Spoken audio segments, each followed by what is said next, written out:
Hello students, आशा है आप सभी बहुत अच्छे होंगे।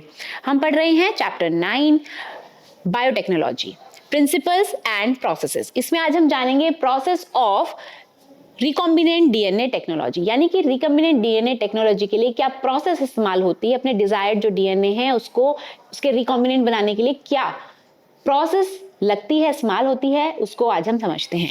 आइए students, process of recombinant DNA technology, DNA technology recombinant यानी कि इसमें हम अपने डिजायर्ड डीएनए को तैयार कर रहे हैं जिससे कि हम अपनी डिजायर्ड प्रोटीन को प्रोड्यूस करा सकें। तो इसके लिए जो प्रोसेस है ये एक स्टेप बाय स्टेप प्रोसेस है, सीक्वेंस में ये की जाती है कि सीक्वेंस पता है कि पहले ये होगा, फिर ये होगा, उसके बाद ये होगा। तो ऐसे करके हमें ये सारी सीक्वेंस आज पता करनी है। आइए स्टूडेंट शुरू करते हैं। सबसे पहले आइसोलेशन ऑफ डीएनए। भाई आपको जो डीएनए डिजायर्ड है यानी कि जो आपको प्रोटीन चाहिए वही वाला डीएनए, जो ऐसी प्रोटीन को प्रोड्यूस करा सके जो आपको चाहिए, वो वाली जीन वाला डीएनए को आप आइसोलेट करेंगे सबसे पहले। उसके बाद कटिंग ऑफ डीएनए, अब उसको उस पीस को स्पेसिफिक साइट को कट करेंगे।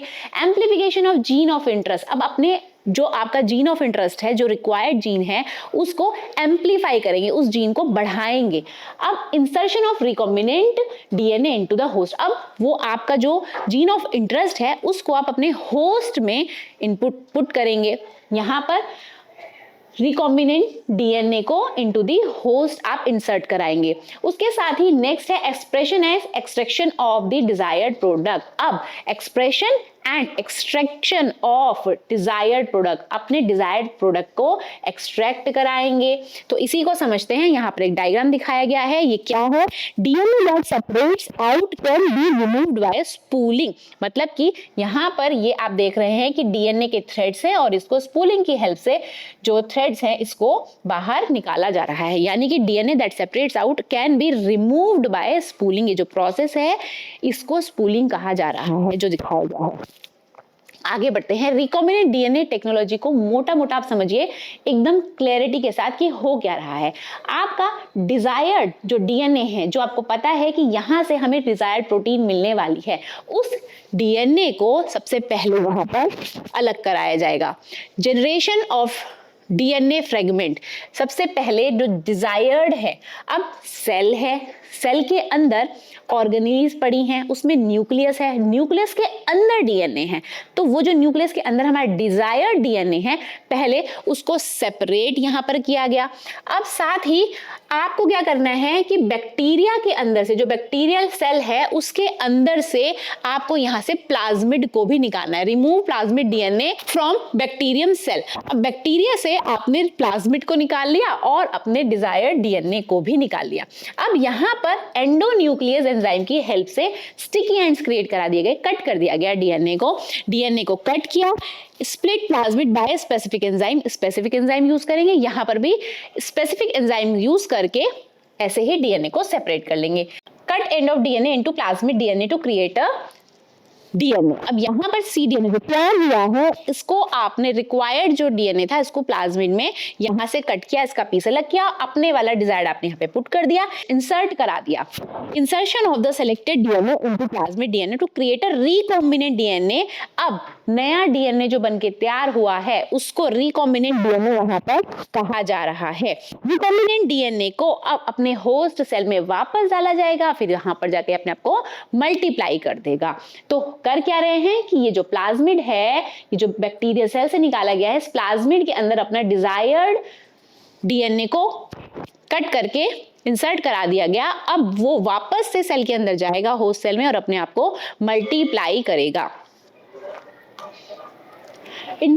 आइसोलेशन ऑफ जेनेटिक मटेरियल, सबसे पहली जो प्रोसेस है वो है to get pure DNA free from protein, RNA and other cell components. तो स्टूडेंट्स आपको पता है कि सेल के अंदर बहुत सारी ऑर्गेनेलीज प्रेजेंट है, वहां पे बहुत सारे एंजाइम्स, प्रोटीन प्रेजेंट है, उसके अलावा वहां पे हो सकते हैं अदर सेल कंपोनेंट्स। तो हमें डीएनए को प्योर फॉर्म में अगर लेना है, एक्सट्रैक्ट करना है, डीएनए को अगर एक्सट्रैक्ट करना है प्योर फॉर्म में, तो उसके लिए जरूरत है कि सबसे पहले जो सेल है उसकी आउटर कवरिंग को हटाएं, फिर वहां पर जो भी अलग अलग सेल कंपोनेंट्स हैं उनको अलग करें तो सबसे पहले the cell are broken open to release DNA along with their biomolecule.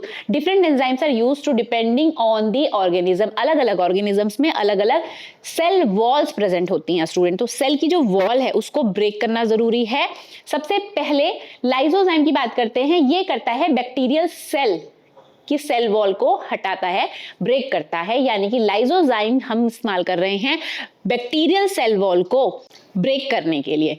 Cellulase break plant cell. Plant cell जो है उसकी जो वॉल है उसको सेल्यूलेज नाम के एंजाइम से ब्रेक किया जाता है।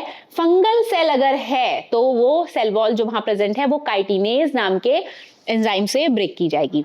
RNA is remove by adding ribonuclease. अब जो भी आरएनए वहां प्रेजेंट है उसको रिमूव करने के लिए राइबोन्यूक्लियस एंजाइम इस्तेमाल किया जाएगा। प्रोटीन जो है उसको रिमूव करने के लिए एडिंग प्रोटीएज नाम के एंजाइम को इस्तेमाल किया जाता है। उसके बाद डीएनए इज फाइनली प्यूरिफाइड। अब जब सारी चीजें आपने हटा दी तो वहां पर सिर्फ डीएनए प्रेजेंट है, तो डीएनए को आप प्यूरिफाई करेंगे, उसमें ऐड किया जाता है चिल्ड इथेनॉल। इसको प्यूरिफाई करने के लिए चिल्ड एथेनॉल इसमें ऐड करेंगे। फिर उसके बाद डीएनए को प्रेसिपिटेट किया जाएगा फॉर्म विजिबल थ्रेड्स, और उसके बाद विजिबल थ्रेड्स होते हैं। जो डीएनए के थ्रेड्स हैं वो विजिबल होने लगते हैं।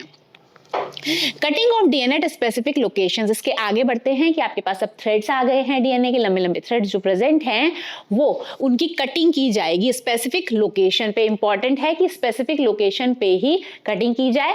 To cut the DNA and vector at specific site gene of interest can be inserted. अब डीएनए इज ट्रीटेड विद, अब हमें पता है कि डीएनए को कट करने के लिए रेस्ट्रिक्शन एंजाइम्स का इस्तेमाल किया जाता है। रेस्ट्रिक्शन एंजाइम्स इनको कहा जाता है मॉलिक्यूलर सीजर्स। मॉलिक्यूलर सीजर्स मतलब कि सीजर मतलब काटने के लिए इस्तेमाल होती है, तो मॉलिक्यूलर सीजर्स रेस्ट्रिक्शन एंजाइम्स को कहा जाता है। ये रिकॉग्नाइज करते हैं स्पेसिफिक सीक्वेंस को कट करने के लिए। कट करने से पहले स्पेसिफिक सीक्वेंस को रिकॉग्नाइज कर लेते हैं ये एंजाइम्स।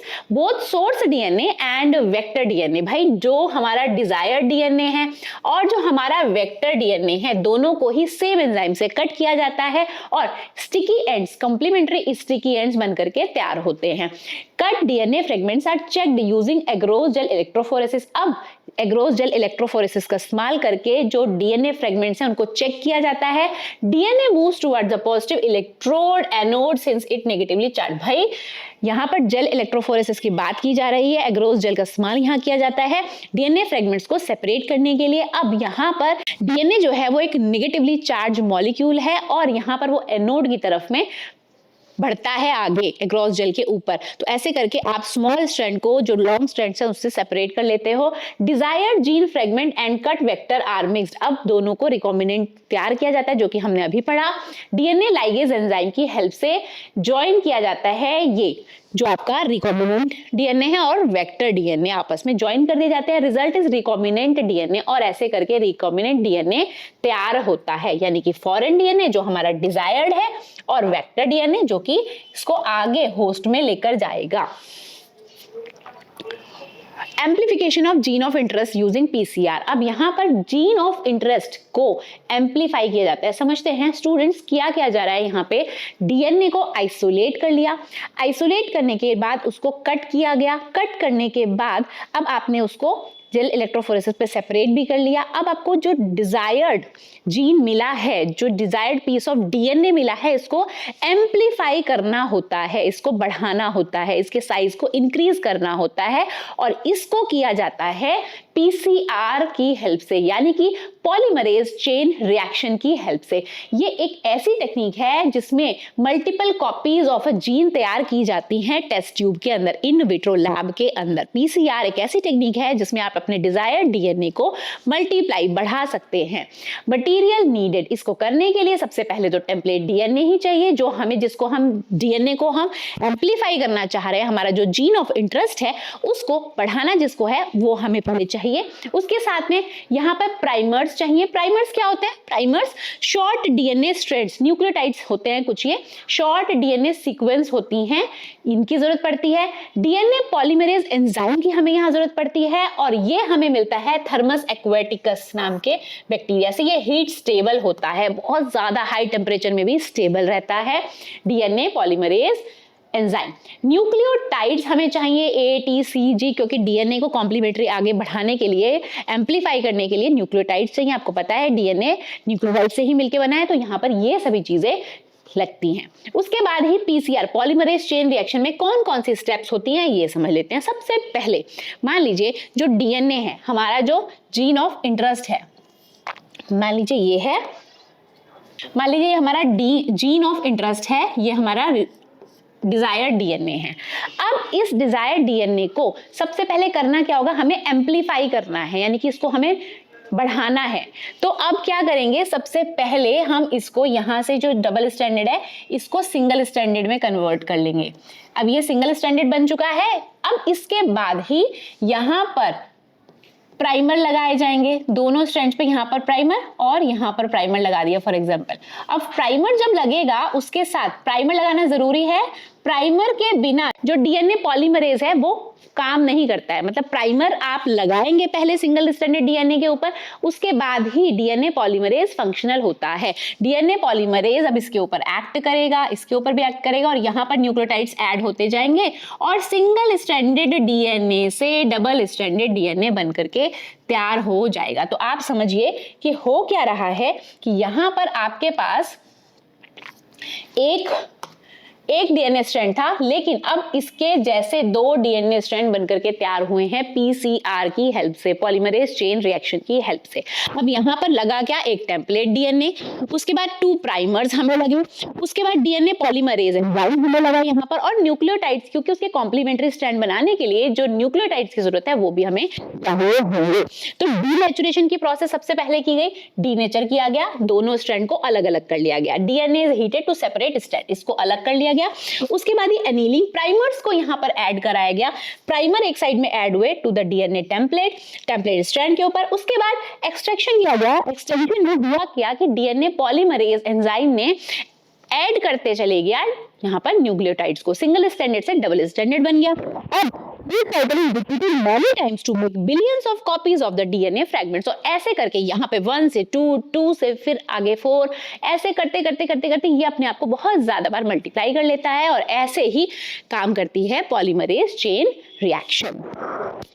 अब इसके बाद नेक्स्ट जो प्रोसेस है वो ये है कि डीएनए, एक बार आपका डिजायर्ड डीएनए रिकॉम्बिनेंट डीएनए बनकर के तैयार हो चुका है, इसके बाद आप करेंगे insertion of recombinant DNA into the host cell. मतलब कि रिकॉम्बिनेंट डीएनए जो है आपका, जो डिजायर्ड डीएनए है, आप उसको इंसर्ट कराएंगे होस्ट सेल में to make the recombinant DNA enter a living cell, usually E coli, so that it can replicate and express the foreign gene. इसके लिए होता गया है कि होस्ट सेल जो है उसके अंदर आप इंसर्ट कराएंगे अपने डिजायर्ड डीएनए को। तो होस्ट सेल जो हैं वो कॉम्पिटेंट होती हैं, यानी कि एबल होती हैं डीएनए के इंसर्शन के लिए। मतलब ऐसी सेल्स जो कि डीएनए को इंसर्ट कर सकती हैं और साथ ही यहाँ पर डीएनए को रेप्लिकेट भी कर सकती हैं। तो यूजिंग कैल्शियम क्लोराइड, और ऐसा कराने के लिए कैल्शियम क्लोराइड और हीट शॉक का भी इस्तेमाल किया जाता है। यानी कि सेल के अंदर डीएनए को इंसर्ट कराने के लिए यहाँ पर अगर आपसे पूछा जाए तो कैल्शियम क्लोराइड और हीट शॉक का इस्तेमाल किया जाता है, याद रखेंगे।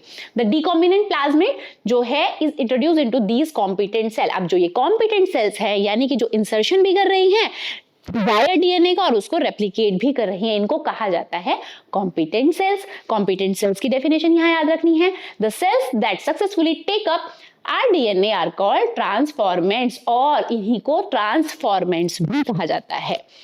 सिलेक्शन ऑफ ट्रांसफॉर्मेंट्स कैसे किया जाता है, ट्रांसफॉर्मेंट्स का सिलेक्शन किस बेसिस पे करेंगे ये भी देख लेते हैं। If the plasmid has an ampicillin resistance gene, only transformants will survive on ampicillin containing plates. तो यहाँ पर जो रेजिस्टेंस जीन है वो भी ध्यान में रखे जाते हैं। स्टूडेंट्स, अब जबकि होस्ट सेल में रिकॉम्बिनेंट डीएनए को इंसर्ट करा दिया गया है और फर्दर सेल्स जो हैं अपने आप को डिवाइड करने लगी और ऐसे करके हमारा जो डिजायर्ड डीएनए है वो भी यहाँ पर बढ़ता जा रहा है और उससे हमें प्रोडक्ट्स भी मिलेंगे। हमारी रिक्वायर्ड जो प्रोटीन्स है वो भी वहां पर होस्ट सेल के अंदर बनने लगेंगी। अब अगर हमें ये लार्ज स्केल पर चाहिए तो इसके लिए जरूरत होती है बायो रिएक्टर्स को, इन्हीं प्रोडक्ट्स को अगर हम लार्ज स्केल पे बनाना चाहेंगे तो इसके लिए हमें जरूरत पड़ती है बायोरिएक्टर्स को। बायोरिएक्टर्स क्या है? बायोरिएक्टर होते हैं लार्ज वेसल्स, बड़ी बड़ी वेसल्स होती हैं 100 to 1000 लीटर्स तक कैपेसिटी की। होता क्या है कि माइक्रोबियल सेल हो, प्लांट सेल हो या फिर एनिमल सेल हो, ये ऐसी वेसल्स है, इन सेल्स को यहाँ पर बहुत अच्छे से ग्रो कराया जा सकता है और अपने जो डिजायर्ड प्रोडक्ट्स हैं उनको भी प्रोड्यूस कराया जा सकता है, जैसे कि प्रोटीन्स है, एंजाइम्स हैं या फिर कुछ सर्टेन ड्रग्स हैं। काम कैसे करती हैं भाई?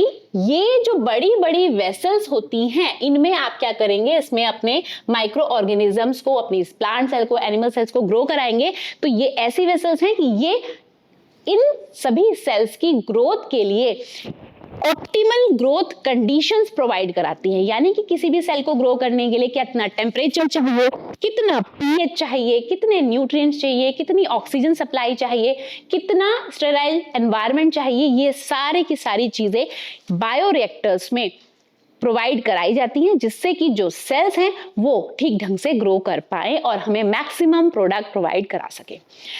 टाइप्स, यहाँ पर जो बायोरिएक्टर्स हैं ये दो तरह से काम करते हैं। एक तरीका ये है बैच कल्चर और दूसरा है कॉन्टिन्यूअस कल्चर। तो स्टूडेंट्स, बैच कल्चर और कॉन्टिन्यूअस कल्चर के बारे में आपको पता होना चाहिए। बैच कल्चर में होता क्या है कि बायोरिएक्टर में आप एक ही बार आपने न्यूट्रिएंट्स भी डाल दिए, एक ही बार आपने कुछ सेल्स डाल दी।